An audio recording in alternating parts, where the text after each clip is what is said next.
In January 1963 at Cambridge, England, the winter wind cut through the ancient stone walls of Trinity Hall.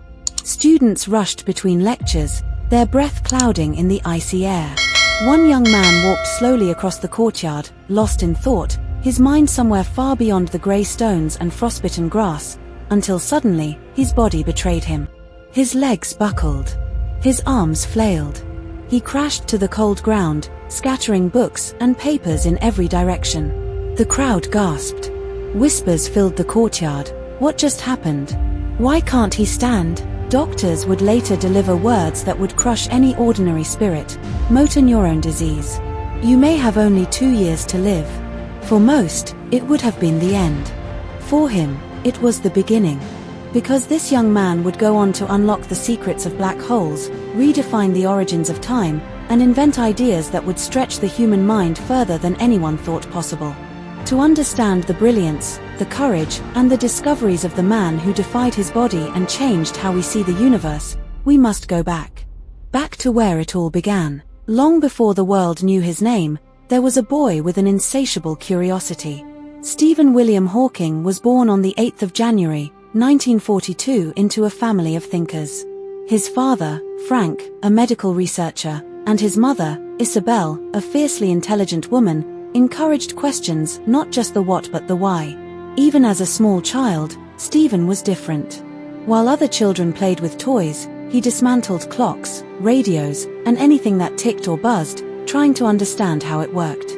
Why does the sky change colors? He would ask. Where does time come from? Teachers noticed his questions were not ordinary. They were bold, uncomfortable, the kind that made adults pause and rethink. He was quiet, sometimes lost in thought, but his mind raced faster than anyone could keep up with. Mathematics and science weren't just subjects, they were a playground, a puzzle, a map to explore the invisible forces of the universe. Yet, even in this early brilliance, Stephen was not invincible. He was skinny, fragile, often struggling with a body that seemed slower than his mind. But that never stopped him from chasing answers. By the time he reached St. Albans School, his questions had grown bolder. He debated, challenged, and even argued with teachers, not out of defiance, but out of an unrelenting drive to understand the world. Little did anyone know, these early seeds of curiosity, these relentless questions, would one day lead him to explore black holes, the nature of time, and the mysteries of the universe itself. To truly understand how Stephen Hawking became the man who would redefine science, we must follow his journey step by step, from these quiet childhood years to the extraordinary life ahead. In the mid-January 1963, at Cambridge, the winter was biting, and the ancient courtyards of Cambridge were quiet except for the occasional footsteps of students hurrying to lectures. Stephen Hawking, now 21, was lost in thought, carrying a pile of notes and textbooks as he walked across the campus. His mind was filled with questions about the universe, black holes, the beginning of time, and the very laws that governed reality. And then it happened. His legs suddenly gave way beneath him. He fell hard onto the cold stone, scattering his papers across the courtyard. Students rushed to help, their faces pale with confusion. At first, it seemed like a simple accident. But the truth was far more serious. Doctors diagnosed him with amyotrophic lateral sclerosis, ALS, a motor neurone disease that slowly robs the body of its ability to move. They told him he had about 2 years to live. For most, this would have been the end. But Stephen did something extraordinary. He didn't surrender. Instead, he made a choice. If his body would fail him, he would let his mind soar even higher. He continued to study, to question, to think. He worked tirelessly on theories that would one day change the way humanity understood black holes, the universe, and time itself. He was determined to push the limits of knowledge, even as his own body betrayed him. This fall in Cambridge wasn't just an accident. It was the turning point, a moment that could have ended everything, but instead ignited a journey that would inspire the world. And it all began with Stephen Hawking, the young man who refused to be defined by his limitations. Even as his body weakened, Stephen Hawking's mind grew stronger. The diagnosis of ALS could not touch the galaxies he explored in his imagination. Cambridge, mid-1960s. While other students worried about exams or social life, Stephen's world revolved around equations, black holes, and the nature of time itself. He devoured every book on physics he could find, scribbling notes and theories with a passion that no illness could extinguish. Despite losing control over his muscles, Stephen refused to let fear dominate his life. He built a system to communicate, a method to write and calculate, refusing to let his mind be trapped in a body that betrayed him. In these years, he began tackling some of the universe's greatest mysteries. How do black holes work? What happens at the edge of time? Could the universe have a beginning and an end? It wasn't just about solving problems. Stephen wanted to make the universe understandable to everyone, to take the mysteries that had fascinated humankind for centuries and translate them into ideas anyone could grasp. By the late 1960s, his work on black holes had already started to gain attention. Fellow scientists were astonished not only by his brilliance but by his relentless determination to overcome a body in decline while thinking at the very frontier of human knowledge. He began writing papers that would challenge existing ideas, proposing that black holes could emit radiation, a concept now famously known as Hawking radiation. He didn't just study the stars, he redefined what we thought we knew about them. Even then, people began to realize that Stephen Hawking was not an ordinary scientist. His life was proof that limits exist only if you accept them. But the universe had more challenges in store, and his story was far from over. To truly understand how Stephen Hawking would become one of the most iconic minds in history, we must follow the battles he faced, not just in physics, but in life itself. By the early 1970s, Stephen Hawking's body had begun to betray him further. He spoke less, moved less, and relied more on others for everyday tasks. Yet his mind remained a beacon of curiosity and determination. While most people would have retreated from the world, Stephen pushed forward. He was determined not only to survive but to leave a mark on science and humanity. At Cambridge, he began working on one of his most groundbreaking ideas, the nature of black holes. While black holes were thought to be inescapable, Hawking proposed something revolutionary, that they could emit radiation, slowly losing mass over time. This bold concept, later called Hawking radiation, challenged decades of established physics and shook the scientific world. As his work gained attention, so did his story. Here was a man confined to a wheelchair, using a primitive voice synthesizer, yet tackling the universe's deepest mysteries. Lectures, conferences, and books followed, making Stephen Hawking a household name. But fame was never his goal. It was never about recognition or awards. It was about understanding the universe and making knowledge accessible to everyone. During this time, he also inspired millions simply by living with courage and humor. Despite a disease that would eventually take his body entirely, he traveled the world, wrote best-selling books, and communicated ideas that reshaped science. Stephen Hawking had broken barriers on two fronts: science, by daring to ask questions no one else would; life, by refusing to let illness define him. By the late 1970s and early 1980s, he had become not just a scientist but a symbol, a testament to the power of the human mind and spirit. And yet, even with all his discoveries and accolades, his story was far from over. The universe still had mysteries to reveal, and Stephen Hawking was determined to uncover them all. By the 1980s, Stephen Hawking was no longer just a physicist. He had become a global symbol of courage, intelligence, and curiosity. Despite a body that had almost entirely failed him, Stephen's mind soared. He published groundbreaking work on black holes, cosmology, and the nature of time, transforming the way humanity understood the universe. But he didn't stop at equations and research papers. Hawking wanted everyone to experience the wonder of the cosmos. In 1988, he published A Brief History of Time, a book that would become a bestseller and introduce millions of readers to the mysteries of black holes, the Big Bang, and the fabric of space-time. His words were more than science, they were an invitation. Look up at the stars. Question everything. Don't accept limits.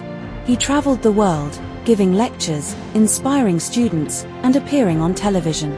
People marveled not only at his genius but at his spirit. He laughed, joked, and challenged audiences, proving that limitations exist only in the mind, not in the imagination.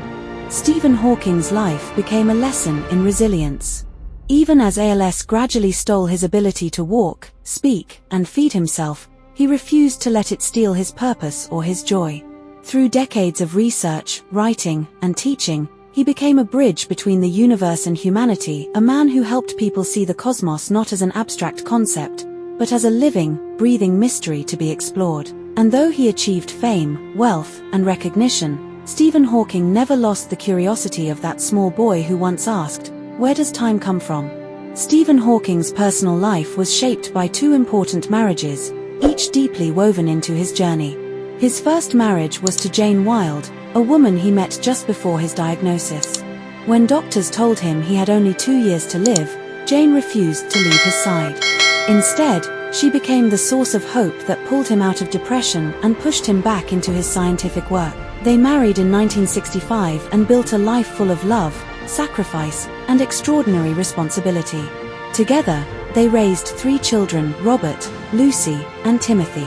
But as Stephen's illness progressed and his fame increased, the pressure on Jane grew heavier. Years of caretaking, public demands, and emotional strain slowly eroded the marriage.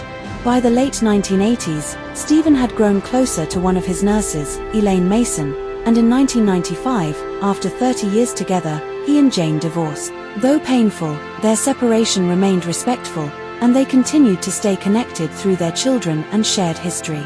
Soon after, Stephen married Elaine Mason, beginning his second marriage. Elaine was fiercely protective and took on the demanding role of caring for Stephen's rapidly declining physical condition. Their relationship was intense, complicated, and often scrutinized by the public, but it also provided Stephen with constant companionship during some of the most challenging years of his illness. Their marriage lasted from 1995 to 2006, ending in divorce after 11 years. After his second marriage, Stephen focused entirely on his children, his work, and his mission to inspire the world. His marriages revealed something deeply human about him, that even the greatest scientific mind of his generation experienced love, struggle, devotion, and heartbreak. Jane gave him strength in the years when everything seemed impossible, and Elaine supported him through some of his hardest physical battles. Together, these relationships shaped the emotional story behind the man who explored the secrets of the universe. To understand the man behind the genius, the voice behind the machine, and the ideas that will echo for generations, we must remember one truth: Stephen Hawking didn't just study the universe. He showed us how to live in it. Stephen Hawking lived far longer than doctors had predicted. From the young man given only 2 years to live, he reached the age of 76, leaving behind a universe forever changed by his mind. In his later years, he continued to work tirelessly, pushing the boundaries of cosmology and theoretical physics. He debated the origins of the universe, pondered the possibilities of time travel, and explored the fate of black holes, never losing his drive to understand the cosmos. Beyond his scientific achievements, Stephen became a symbol of hope and resilience. Millions around the world looked at his life and saw proof that obstacles can be transformed into strength. His voice synthesizer became a tool for teaching, inspiring, and communicating ideas that touched not just scientists but everyone who dared to dream. He embraced life fully, traveling, appearing on television, writing books, and even making guest appearances on shows like The Simpsons and Star Trek. He showed the world that humor, curiosity, and courage could shine even in the darkest circumstances. Stephen Hawking's legacy is not just in equations or discoveries. It is in the inspiration he leaves behind, that the mind can defy the limitations of the body. That questions are more important than answers. That the universe is vast, mysterious, and waiting for those brave enough to explore it. Stephen Hawking passed away peacefully on March 14, 2018, in Cambridge on the very same date Albert Einstein was born. It felt as if one cosmic chapter ended exactly where another once began. He was 76 years old, far outliving every prediction made when he was a fragile young man told he had only 2 years to live. For the world, his death was not just the loss of a scientist, but the quiet dimming of a star that had guided millions through the mysteries of the universe. But even in death, Hawking's influence continues like light traveling through space long after the star is gone. His theories on black holes, the Big Bang, and the nature of time changed the foundation of modern physics. His books made the cosmos understandable to ordinary people and turned science into a story everyone could participate in. His voice synthesizer, once just a tool, became a global symbol of courage, intelligence, and the unstoppable power of the human mind. Yet Stephen Hawking didn't just look upward into the stars, he looked back down at Earth with concern. In his later years, he warned passionately about environmental destruction, pollution, and humanity's reckless treatment of the planet. He urged the world to reduce greenhouse gases, stop poisoning the Earth with waste, and take climate change seriously before it becomes irreversible. Hawking believed that if humanity wanted to survive long enough to explore the stars, we had to first learn how to protect our home.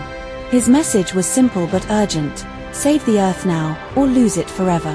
His life lessons remain powerful, that limitations are not prisons, that hope can grow even in the darkest circumstances, that curiosity can defeat fear, that the human spirit is stronger than any illness, and that we each carry a responsibility, not just to understand the universe, but to care for the planet we live on. Stephen Hawking taught us that greatness has nothing to do with physical strength. It comes from the courage to keep questioning, keep fighting, keep imagining, and keep pushing the boundaries of what is possible. His journey from a young man facing death to a global icon of science and resilience is one of the most extraordinary stories ever told. That's the inspirational story of Stephen Hawking. As we look at our world today, its beauty, its fragility, and its growing dangers, his voice echoes louder than ever: we must take care of our planet. If this story touched you, don't leave without being part of the mission. Like this video, share it with someone who needs inspiration, and subscribe to the channel Inspirational People so we can continue telling stories that change lives and protect our world. Because Stephen Hawking once explored the universe, now it's our turn to protect it.